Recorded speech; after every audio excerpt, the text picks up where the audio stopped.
This clip is brought to you by SaveWithConrad.com.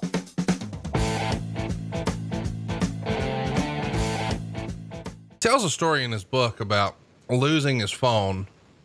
And when he does this, he loses everyone's number. So he has to go back and sort of get reacquainted. And everybody who did that back in the day realizes what a pain in the ass that can be. But he says, you know, one of the major things that has been discussed online is really born out of him losing his phone. Apparently, CM Punk had introduced Dylan to the lead singer of one of his favorite bands a few months prior, and the two had exchanged numbers and become friendly. But as he's lost his phone and trying to recover everyone's number, he goes to Punk and asks for that guy's number again. And apparently, in Dylan's book, he says that Punk blew it all out of proportion, and Punk allegedly called him a user.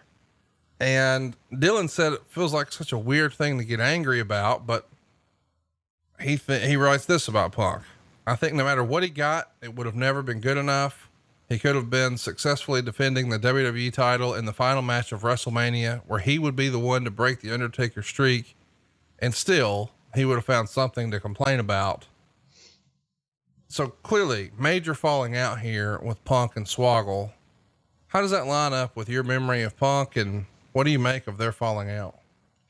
Well, you know, you and I've done the podcast on Punk before, and my take with Punk was that he was a little misunderstood, and I can only speak from my engagements with Punk.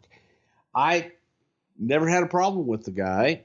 I could see, and I've heard other people talk about that Punk would be difficult to deal with at times. I just never had that experience with him. Did he challenge things? Without a doubt, yes.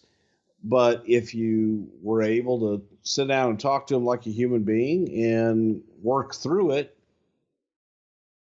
you can work through anything if you're willing to do the work and sort it out and be reasonable and be logical with some things. And that's the way that I always found Punk. I always found him easy to deal with from my vantage point. And I see where other people maybe didn't, but I did. I thought he was fine. Yeah. You know, I know that there's been a lot written about him, but as you know, I had him at StarCast last year in Chicago. Probably one of the easier talents I've ever worked with. Couldn't have been a nicer guy. And by the way, when all the pandemic shit first started to hit the fan, he's one of the first guys that emailed me just to check in and see how everybody was. I mean, I don't know. I have a totally different impression of him, and this just feels like friends who maybe, you know, once upon a time, clearly these guys were friends, and maybe they just had a falling out about other stuff. I don't know, but it's a shame that, you know, that's no longer the case and they're no longer friends. We shouldn't. Hey, it's Conrad Thompson. Thanks for checking out the podcast here on YouTube.